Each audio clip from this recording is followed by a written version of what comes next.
Don't forget to like the video, share your thoughts in the comments, and subscribe to stay updated with our latest stories. The chipped ceramic mug warmed my hands as I stared out the kitchen window. Autumn in New England, it really is something else. The maples across the street were a blaze of glory, fiery reds and golds against a sky so blue it almost hurt to look at. It was the kind of quiet Tuesday morning where the loudest sound was the tick-tock of the grandfather clock in the hall, a sound that had been the backdrop to my life in this house for the past 20 years. I'm Eleanor, by the way, and I suppose you could say my life had settled into a comfortable, predictable rhythm. Not a bad rhythm, mind you, just a rhythm, like a favorite old song. You know, all the words to. The phone rang, its shrillness cutting through the calm. I sighed, placing the mug on the granite countertop, the one I'd finally splurged on after the kids left for college. Hello, Ellie, darling. It's Sarah. Sarah, my best friend since kindergarten. Her voice, always a little too loud, a little too enthusiastic, was a familiar comfort. Sarah, what's up? Don't tell me you've adopted another stray cat. She chuckled, a warm, bubbly sound. Not this week.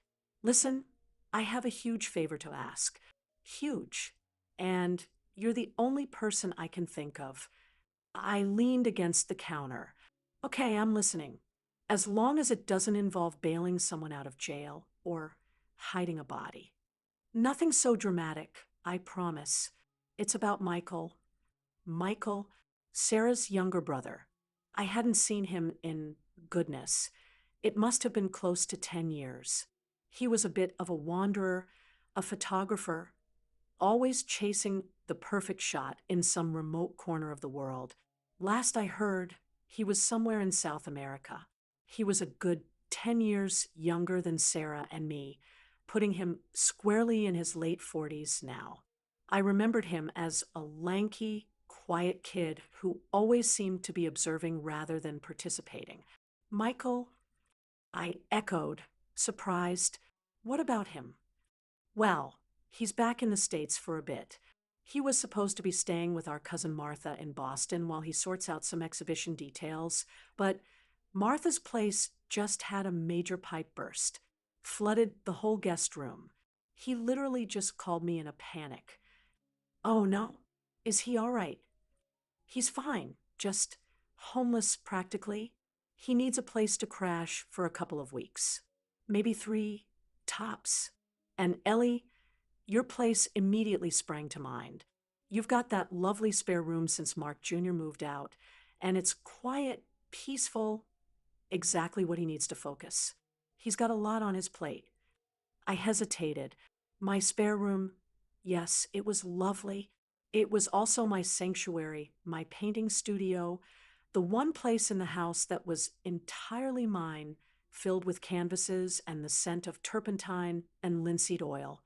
The idea of a relative stranger, even Sarah's brother, invading that space felt jarring. Oh, Sarah, I don't know. I began. It's just, I'm kind of in the middle of a commission, and I'm a creature of habit, you know that. I know, she cajoled. And I wouldn't ask if it wasn't important. He's incredibly considerate. Ellie, honestly, you'd barely know he was there.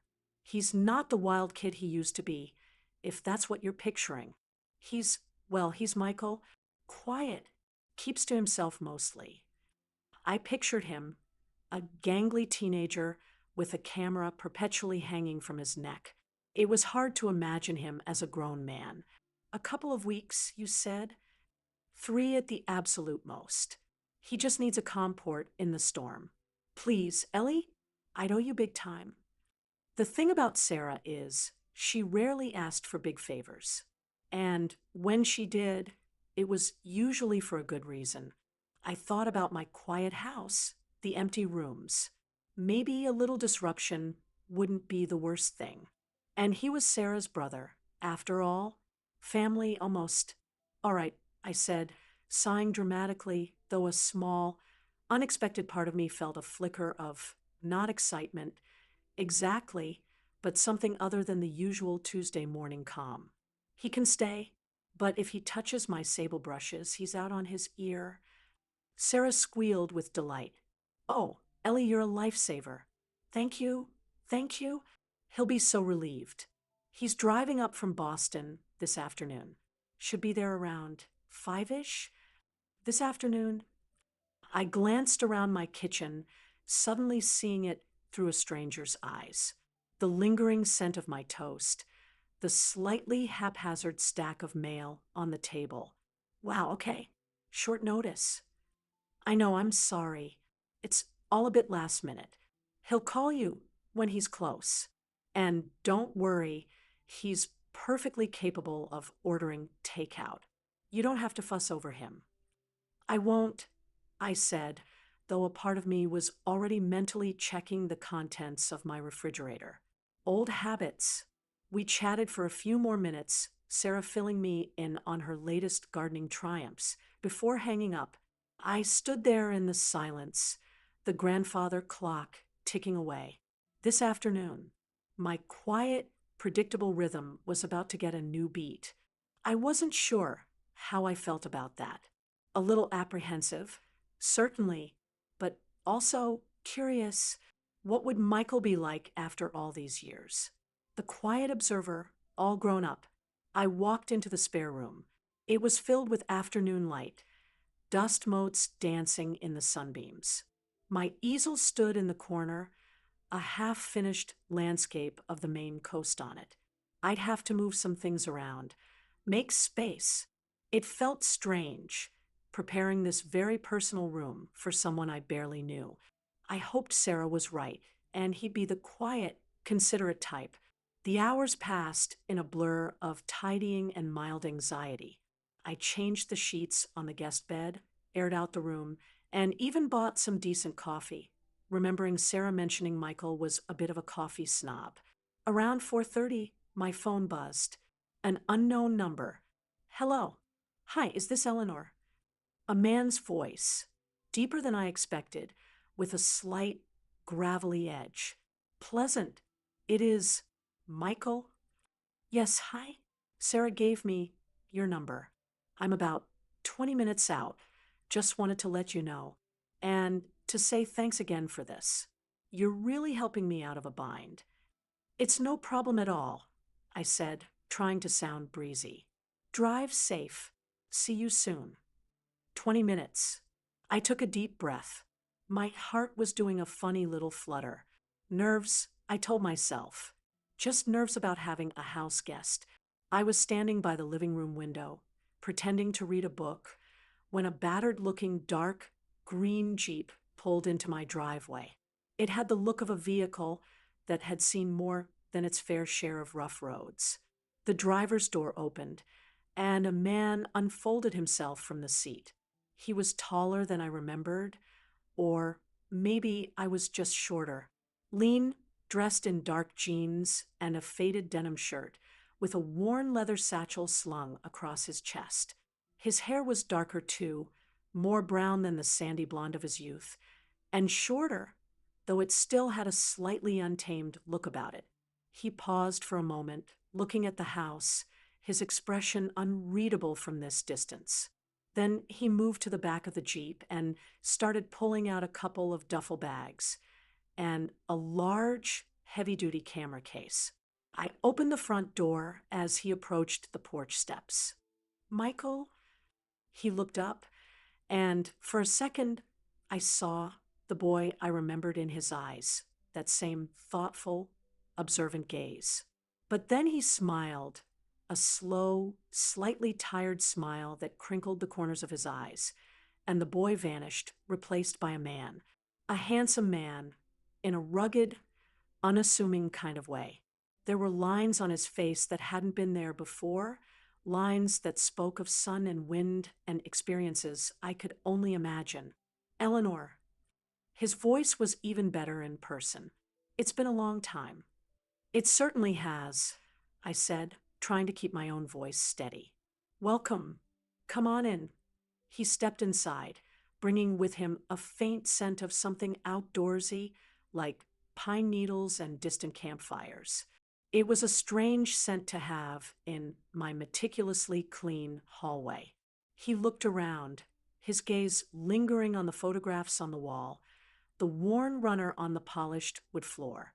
"Your place is beautiful," he said, his voice soft, exactly as Sarah described it. "Peaceful. Thank you." I gestured towards the stairs. "The spare room is upstairs, first door on the left. Let me give you a hand with those." "I've got it," he said, easily hefting the bags. "You've already done more than enough." I followed him up the stairs, feeling suddenly very aware of his presence in my quiet house. It was like a new piece of furniture had been introduced, one that didn't quite match the existing decor, but was interesting nonetheless. He placed his bags down in the spare room, my studio, and looked around. His eyes scanned my paintings, the stacks of canvases, the jars of brushes. I felt a little self-conscious, like he was seeing a part of me that was usually kept private. "This is a great space," he said, turning to me. "You're a painter?" "I dabble," I said, a little too quickly. "It's mostly a hobby." He nodded, his gaze returning to the landscape on the easel. "You're very talented. This light is incredible." Praise from a renowned photographer about my use of light felt significant. "Thank you," I said, genuinely pleased. "Well, make yourself comfortable. The bathroom is just across the hall. Let me know if you need anything." "Thanks, Eleanor. I appreciate it." He ran a hand through his hair. "I should probably try and get some work done. I'm on a bit of a deadline." "Of course. I'll be downstairs if you need anything. I usually have dinner around 7. You're welcome to join me, but no pressure if you're busy or want to grab something yourself." "Dinner sounds great, if it's not too much trouble." "Not at all." I smiled. "See you later then." I retreated downstairs, my mind whirring. He was different, quieter than I'd even anticipated, yet there was an intensity about him, a focused energy, and those eyes, they really did seem to see everything. My quiet evening was shaping up to be anything but. I found myself wondering what kind of work he was so focused on, what images filled that heavy camera case. The scent of pine needles and distant campfires seemed to linger in the air, a subtle reminder that the predictable rhythm of my life had definitely hit an unexpected note. The next couple of hours were a strange mix of routine and anticipation. I prepped dinner, a simple chicken and roasted vegetable dish, something I hoped was universally acceptable. All the while, I could hear the faint, intermittent sounds from upstairs, the soft tread of footsteps, the occasional muted click, perhaps from his laptop or camera equipment. It wasn't intrusive, but it was there, a constant awareness of another presence in the house, my house, which for so long had echoed only with my own movements. When I called him for dinner, he came down promptly. He'd changed into a fresh shirt, and his hair was slightly damp, as if he'd splashed water on his face. He looked tired, but less stressed than when he'd arrived. "This smells wonderful, Eleanor," he said, as he sat down at my small kitchen table. It felt a little odd, sharing this usually solitary space. "Thank you. It's nothing fancy." We ate in a comfortable silence for a few minutes. I'm not one for forced conversation, and it seemed Michael wasn't either. But it wasn't an awkward silence. It was companionable. So I began, "Finally, Sarah tells me you're working on an exhibition." He nodded, taking a sip of water. "Yeah, it's a retrospective, mostly work from the last 15 years. It's a lot to go through, selecting the pieces, getting them ready. 15 years of travel and photography. That's quite something." I could only imagine the sights he'd seen, the stories hidden in his images. Where has your work taken you, mostly? He paused, a faraway look in his eyes. A lot of remote places. The Andes, the Himalayas, the Australian outback. I'm drawn to landscapes that feel untouched and the people who live in them. It sounds fascinating and challenging. It is, he admitted, but incredibly rewarding. There's a certain truth you find in those places, in the people, a simplicity, a connection to the earth that we've mostly lost, I think. His words resonated with me. My paintings were often an attempt to capture that same sense of connection, albeit closer to home. The way the light fell on the ocean, the ancient stillness of a forest. I think I understand what you mean, I said softly. He looked at me, then a direct, appraising look that made me feel strangely seen. I thought you might, he said. His gaze dropped to my hands, then back to my face. Sarah mentioned you lost your husband a few years ago. Mark, was it? I was taken aback for a moment. Sarah usually wasn't one to share such personal details without asking, but then this was her brother. Yes, I said, my voice a little tighter than I intended. Mark, it was 5 years ago. I'm sorry, he said simply. There was no pity in his voice, just a quiet acknowledgement. That must have been hard. It was, I agreed. It still is, sometimes. This house can feel very empty. I hadn't meant to say that last part. It just slipped out. He nodded slowly. Emptiness has a way of making itself known. There was a depth to his statement that suggested he understood more than just the words. We talked a little more after that, about his travels, about the changing seasons in New England, about books we'd read. It was easy, unforced. He was a good listener, and when he spoke, he chose his words carefully, thoughtfully. As we cleared the dishes, he said, "Thank you again for dinner, Eleanor, and for the room. I promise I'll be as unobtrusive as possible. It's really no trouble, Michael. And please, don't feel you have to tiptoe around. It's nice to have some company. Actually, it was true. The initial apprehension had faded, replaced by a tentative comfort. He gave me another one of those slow smiles. Good night, Eleanor. Good night, Michael. I listened to his footsteps receding up the stairs. The house fell quiet again, but it was a different kind of quiet now.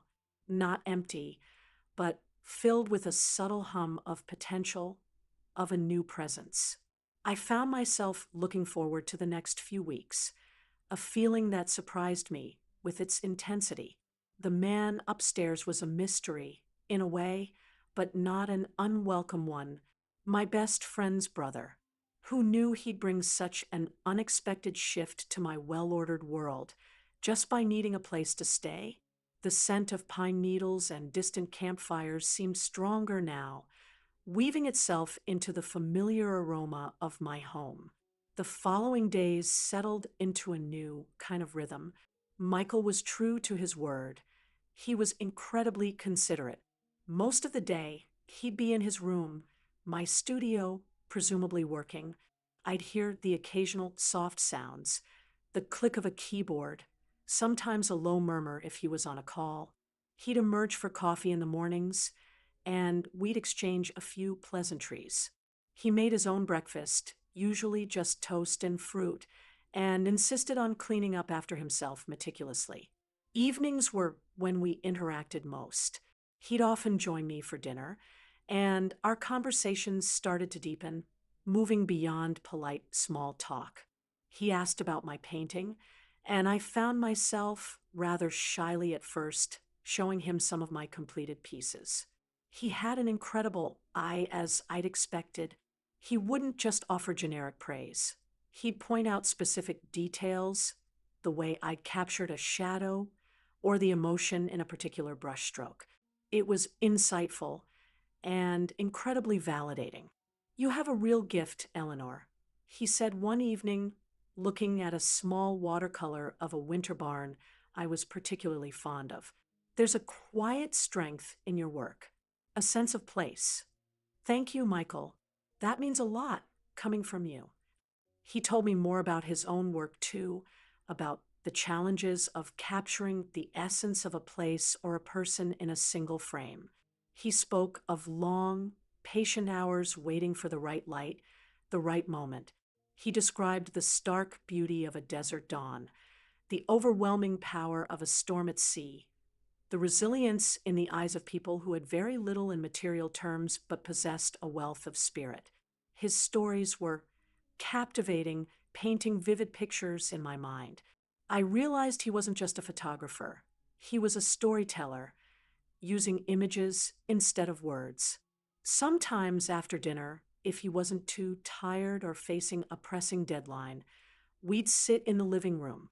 I'd read or sketch idly in a notepad, and he'd often have his laptop sifting through images. Occasionally, he'd turn the screen towards me. "What do you think of this one?" he'd ask, showing me a stunning black and white portrait of an old woman with a face like a roadmap of her life, or a breathtaking landscape that seemed to stretch into infinity. His photographs were powerful.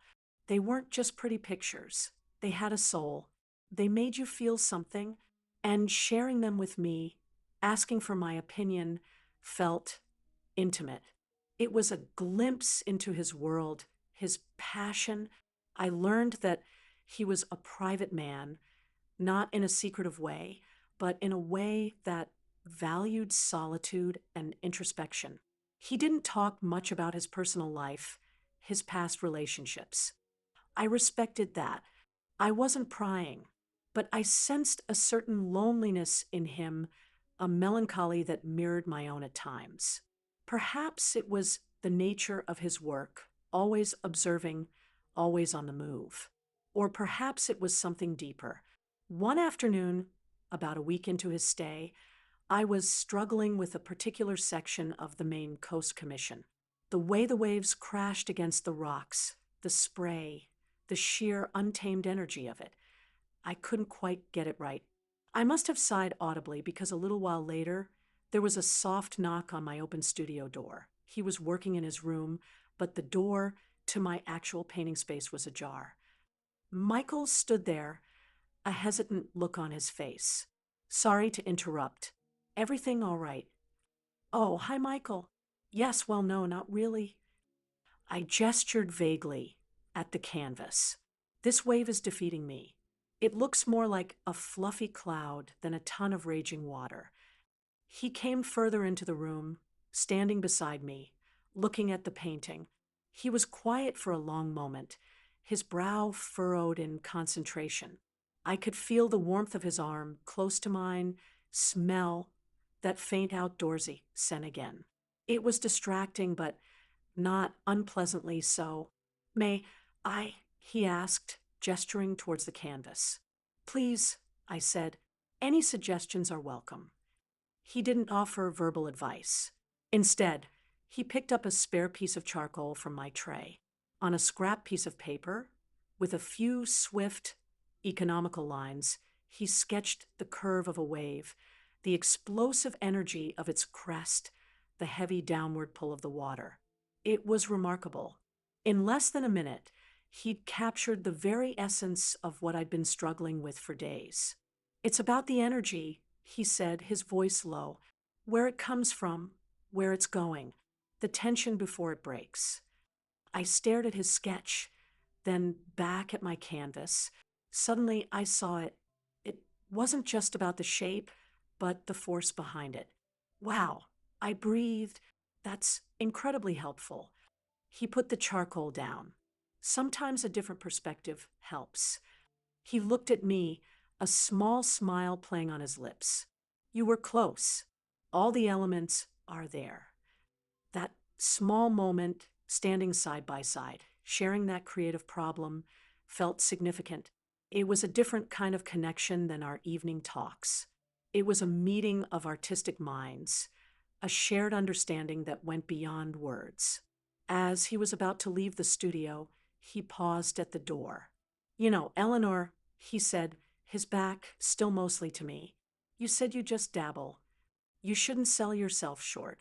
Your work has real heart. His words warmed me more than the afternoon sun streaming through the window. He left, and I turned back to my canvas, a new sense of purpose, a new clarity. The wave still wasn't perfect, but now I knew how to approach it. And I realized that Michael's presence in my house was becoming more than just convenient for him or a favor for Sarah. It was becoming important to me. The quiet man with the observant eyes was slowly, unexpectedly, coaxing parts of me back to life that I thought had long since gone dormant. The house didn't feel so empty anymore. It felt alive. The days continued to fold into one another, each marked by the quiet rhythm of Michael's presence and our growing, unspoken understanding. We didn't pry into each other's pasts, didn't ask probing questions. Instead, we communicated in shared glances over coffee, in the comfortable silences that settled between us in the evenings, in the mutual respect we showed for each other's work and space.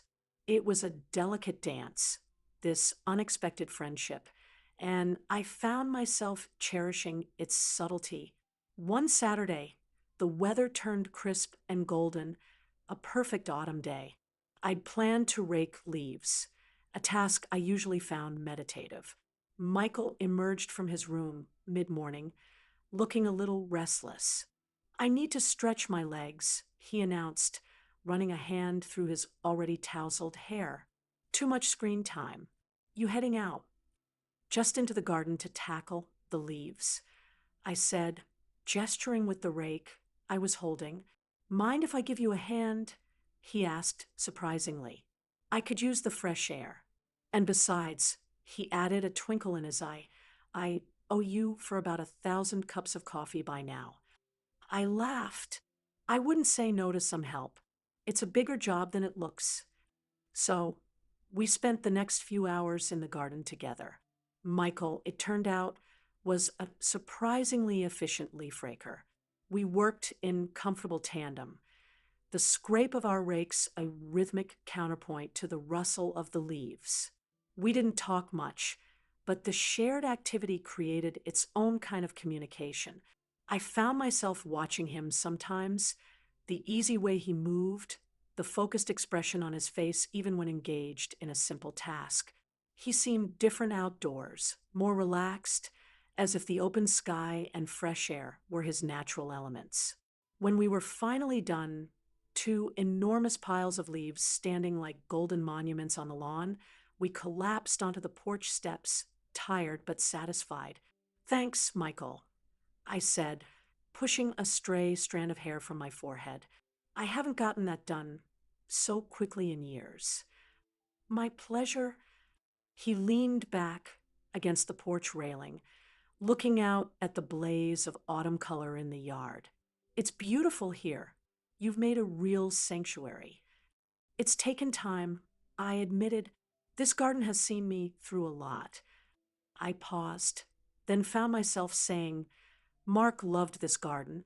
He had a particular fondness for those old rose bushes.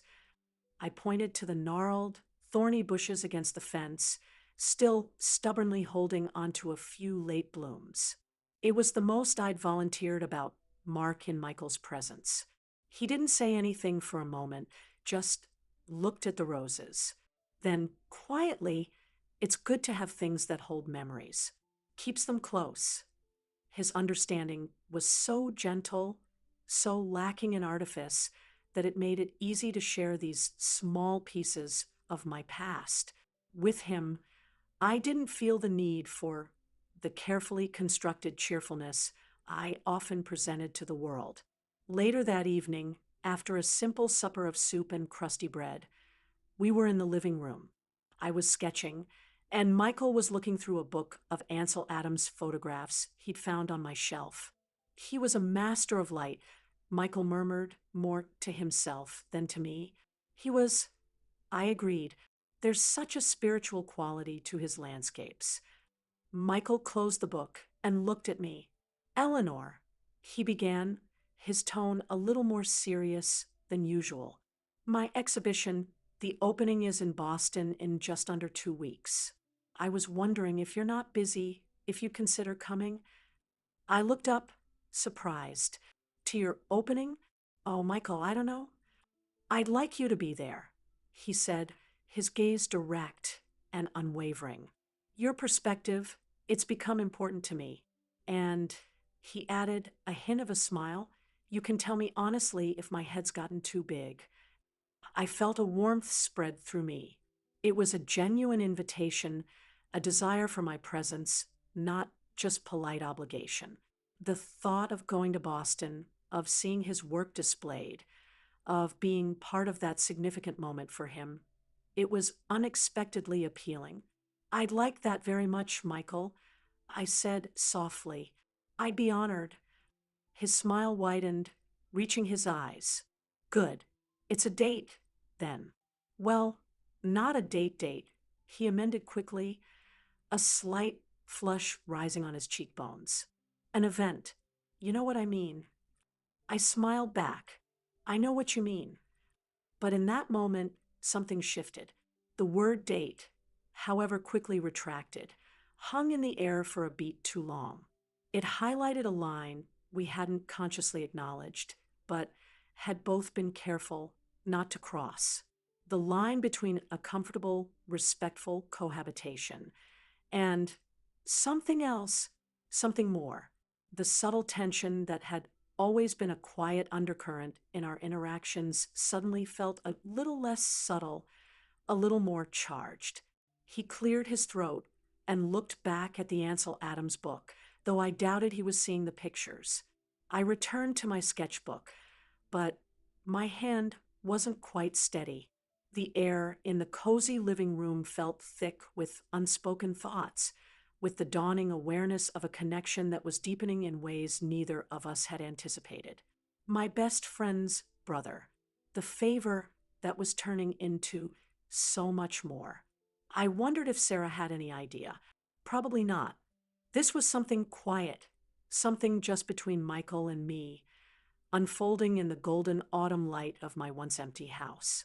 And I realized with a little jolt of surprise that I was more than just curious about what happened next.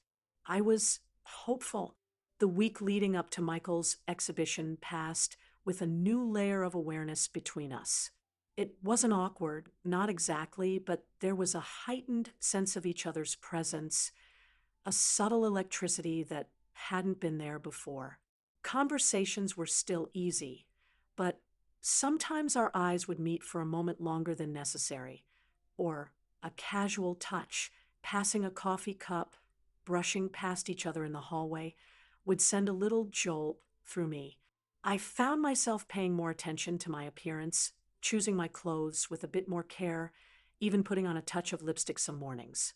It was silly, perhaps, for a woman my age, but it felt nice, like a part of me was reawakening. Michael, too, seemed different. He was still focused on his preparations, but there was a lighter quality to him, an almost boyish enthusiasm when he talked about the final details of the exhibition. He showed me the catalog proofs, his name prominent on the cover. There was a quiet pride in his demeanor that was endearing. The day of the opening arrived, a bright, chilly Saturday. Michael was up early, pacing a bundle of nervous energy. You're sure you still want to do this? He asked as I came down for breakfast, dressed in a new silk blouse I bought for the occasion and a pair of smart black trousers. It's probably going to be a crush of arty types, a lot of pretentious chatter. I wouldn't miss it, I said firmly, pouring myself some coffee. And I'm looking forward to seeing you in your element. Besides, I added, teasingly, someone needs to make sure you don't hide in a corner all night.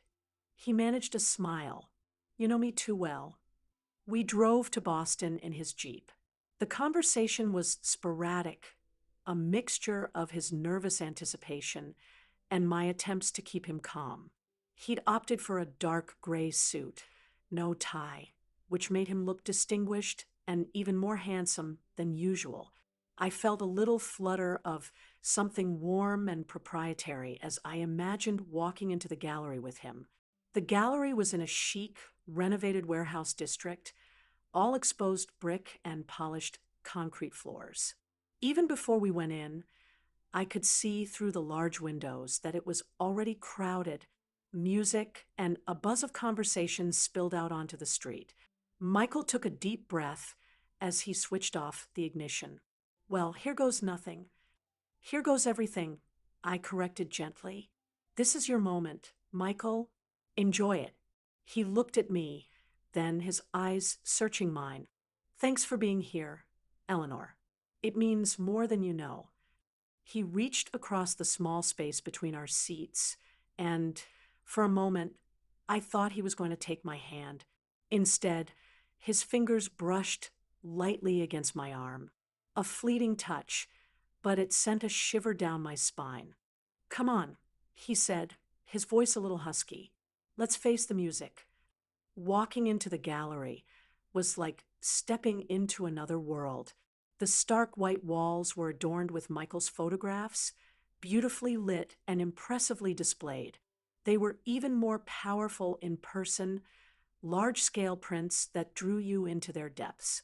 I saw familiar images he'd shown me on his laptop, but also many new ones, each telling a profound story. People were everywhere, holding wine glasses, talking animatedly. Almost immediately, Michael was swept away by a curator, then a journalist, then a series of well-wishers. I stepped back, content to observe. I saw Sarah across the room, beaming with pride, and waved. She bustled over, giving me a tight hug. Ellie, you made it. Isn't this incredible? My little brother, a bona fide art star. It's wonderful, Sarah, I said, genuinely impressed. The photos are breathtaking. And you look lovely, she said, giving me an appraising look. Having Michael around seems to agree with you. There was a knowing glint in her that made me blush slightly. He's been a very easy house guest, I said a little too quickly. Sarah just smiled. Of course he has. I spent the next hour or so wandering through the exhibition, truly immersing myself in Michael's work. I saw the landscapes that spoke of solitude and immense beauty, the portraits that captured the resilience and dignity of the human spirit.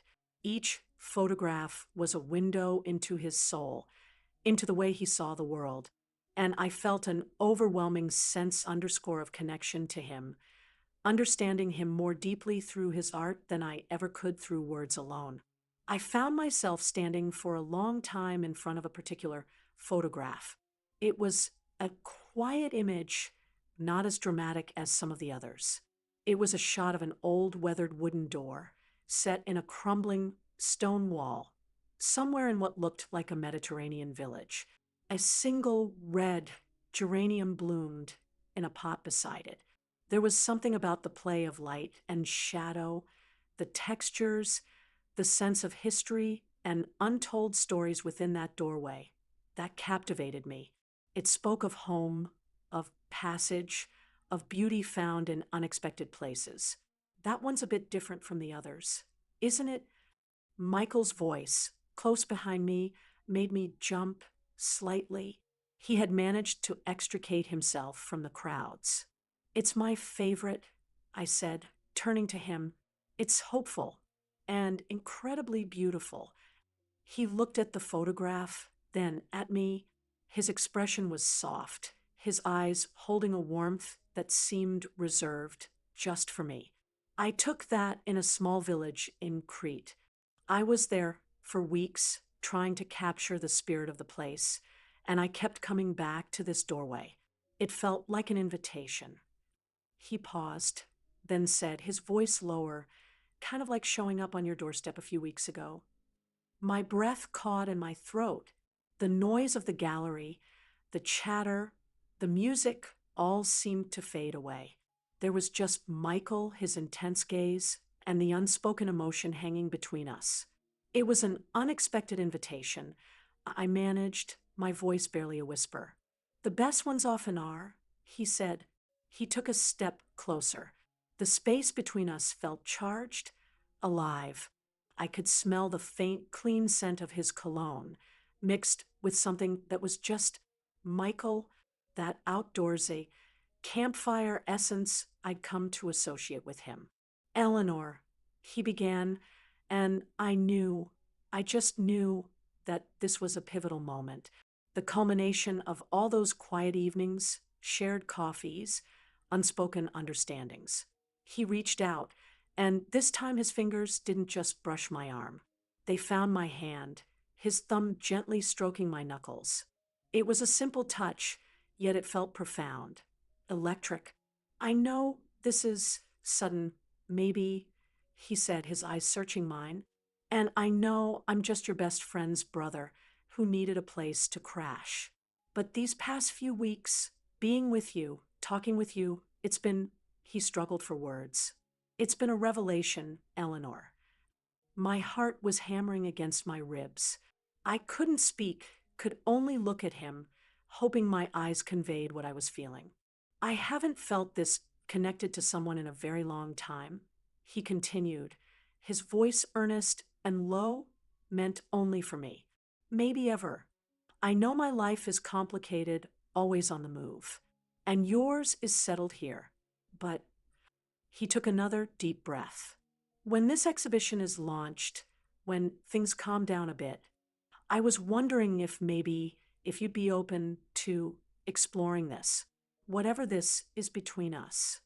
There it was, the question, the possibility. My mind reeled, but my heart felt surprisingly calm, surprisingly certain. This quiet, observant man, who had drifted into my life so unexpectedly, had seen me, truly seen me, in a way no one had in years. He had reawakened a part of me I thought was lost. The noise of the gallery slowly filtered back into my awareness. Someone called Michael's name. He glanced over his shoulder, a flicker of annoyance crossing his face, then looked back at me, his expression urgent, questioning. I squeezed his hand. Yes, Michael, I said, my voice clearer now, stronger. Yes, I would. A slow smile spread across his face, a smile of such genuine relief and happiness that it made my own heart soar. It was a smile that promised new beginnings, unexpected journeys. In the midst of the crowded, noisy gallery, surrounded by his life's work, we stood for a moment in our own quiet bubble, a silent agreement passing between us. The favor he'd needed had led to something far more profound, an emotional connection that felt as real and tangible as the photograph of the hopeful doorway before us. The future was uncertain, of course, but for the first time in a long, long time, I felt a thrilling sense of anticipation for what it might hold. The rest of the evening passed in a warm, happy haze. Michael was, understandably, in high demand, but his eyes kept finding mine across the room, sharing small smiles, silent reassurances. I talked more with Sarah, who, I now realized, had probably suspected something was developing between us all along. Her knowing winks and subtle questions made more sense now. She seemed genuinely thrilled, her affection for both me and her brother evident. When the crowd finally began to thin, Michael made his way back to me. He looked tired but exhilarated. Ready to escape, he murmured, his hand finding mine again, this time lacing his fingers through mine in a way that felt both natural and wonderfully new. Whenever you are, I replied, my heart giving a happy little skip at the casual intimacy of his touch. We said our goodbyes, Michael thanking the gallery owner and the few remaining guests. Walking out into the cool night air with him felt different. Before, we were Eleanor and Michael, housemates by circumstance. Now, holding his hand, there was a sense of us, a nascent partnership, a shared journey just beginning. The drive back to my house was quiet, but it was a comfortable, contented silence. The kind that doesn't need to be filled with words. Michael reached over and briefly squeezed my hand where it rested on the console. When we pulled into my driveway, he turned off the engine but made no move to get out.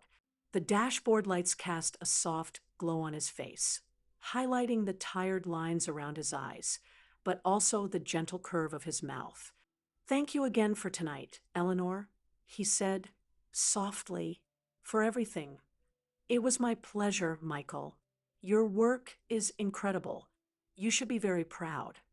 "I am," he said, "but I'm more grateful for this." He gestured vaguely between us, "for your willingness to see where this might go." I smiled. "I'm grateful too." He leaned in then, slowly giving me time to pull away if I wanted to. I didn't.